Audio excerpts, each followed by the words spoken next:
Em seu auge, no século II, o Império Romano era um rolo compressor. Em uma batalha épica um século antes, Augusto havia derrubado o poderoso Império Egípcio. Roma era uma máquina militar e administrativa. No entanto, séculos de hemorragia interna e o surgimento de guerreiros germânicos conhecidos como góticos e vândalos deram início à ruína do Império Romano. Sejam bem-vindos! No vídeo de hoje vou te contar sobre a vingança dos godos e dos vândalos contra os romanos. E eu conto com o teu like. Agora, sem mais demora, vamos para a história.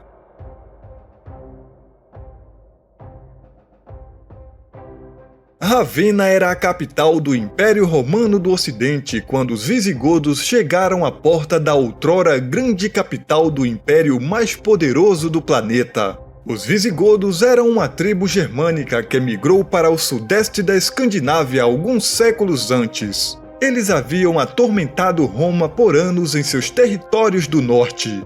Dentro e fora da guerra com o Império Oriental, levou a uma paz incômoda em 395 d.C., mas quando Alarico I subiu ao poder para unir seu povo e se declarar o primeiro rei dos visigodos, Roma estava em apuros. Alarico serviu no exército romano sob o imperador Teodósio I quando o império estava se dividindo, e ele ajudou a derrotar os francos no oeste. Na verdade, ele era um cidadão romano e havia conquistado muito na batalha, alcançando o alto escalão militar chamado Magister Militum. No entanto, suas façanhas no campo de batalha foram ignoradas em Roma, e o cabra ficou virado na besta fera.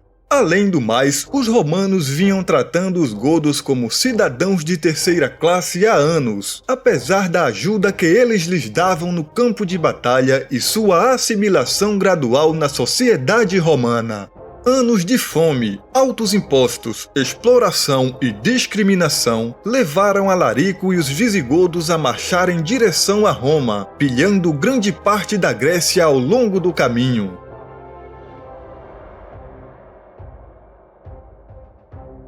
Com a morte do imperador romano Teodósio em 395 d.C., o Império Romano foi dividido oficialmente entre seus dois filhos, Honório e Arcádio. Eles eram inexperientes e as lutas pelo poder e a má administração criaram uma janela para que Alarico marchasse com seu exército gótico recém-unificado para o oeste da Itália. Alarico e os visigodos então sitiaram Roma 3 vezes. Roma era a cidade mais populosa do mundo, com quase 1 milhão de habitantes na época. Mas o caos administrativo e um exército com má liderança tornaram a tarefa muito mais fácil. O sucesso dos cercos entre 408 e 410 deixou os habitantes da cidade desesperados de fome. No final do terceiro cerco, o portão Salária estava simplesmente aberto para os visigodos passarem. Alguns dizem que isso foi feito através de um ato de traição. Outros dizem que os cidadãos de Roma simplesmente desistiram famintos e cansados demais para continuar lutando. Seja qual for o motivo, Roma foi saqueada. Os visigodos saquearam quase todos os cofres da cidade, partindo com uma quantidade assombrosa de riquezas. Alarico morreria poucos meses depois, mas os visigodos permaneceriam uma força poderosa na Europa por anos. Roma, no entanto, foi deixada em ruínas.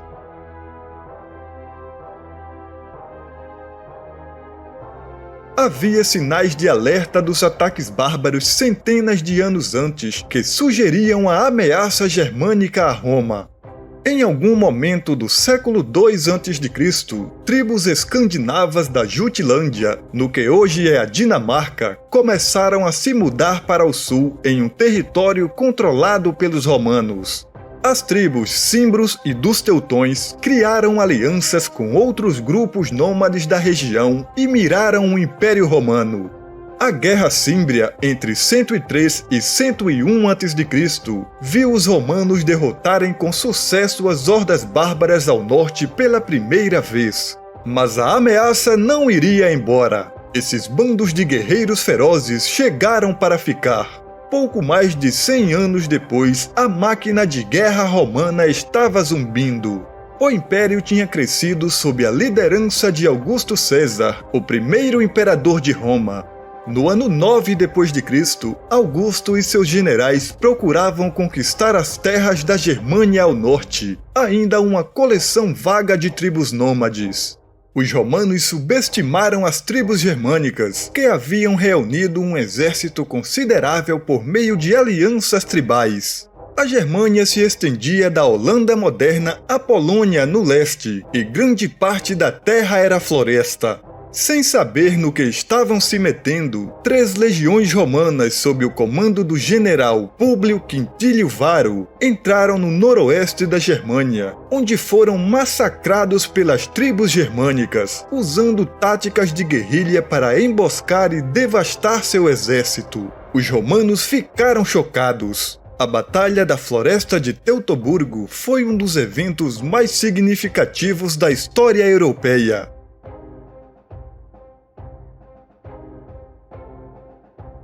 No início do século IV d.C., uma grande migração estava em andamento.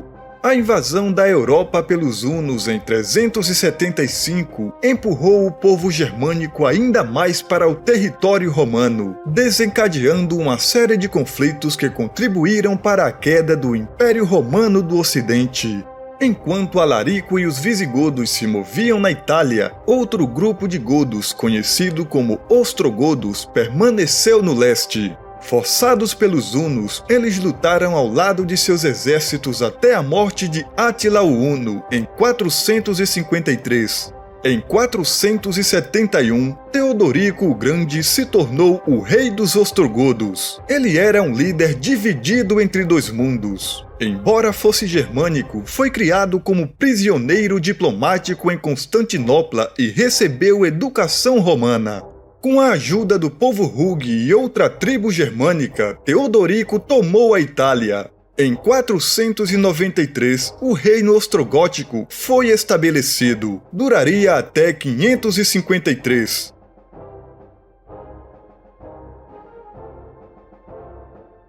Dois outros povos poderosos que surgiram após a queda de Roma foram os vândalos e os francos.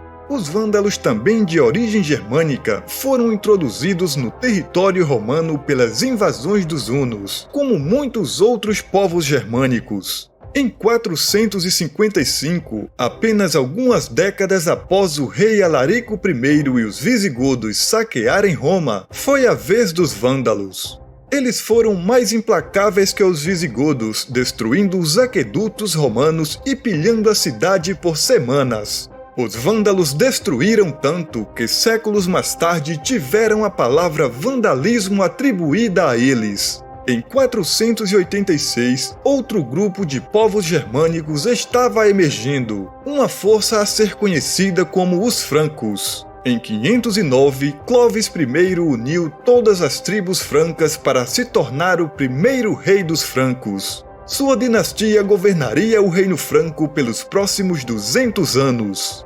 Como rei da Itália, Teodorico procurou criar alianças com seus vizinhos por meio do casamento com suas filhas, mas não ajudou muito. Anos de luta interna se seguiram entre os reinos germânicos. Em 526, Teodorico morreu e deixou um vazio em seu reino.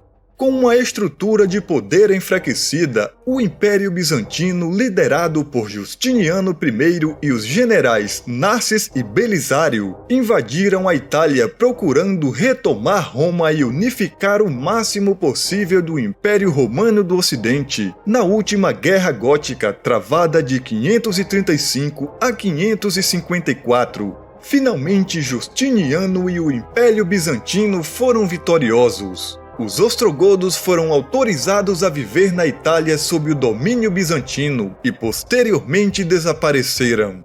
Por fim, em 711, os visigodos foram derrotados pela dinastia islâmica omíada, chefiada pelo califa Al-Walid I. Assim foram os confrontos quase intermináveis entre romanos, góticos e vândalos. Se você quer criar um negócio na internet contando histórias e ter a possibilidade de ganhar dinheiro com o YouTube, clique no link do comentário fixado e saiba como. Eu fico por aqui e te peço para deixar o like e se inscrever no canal para receber os próximos vídeos. Nos vemos na próxima história!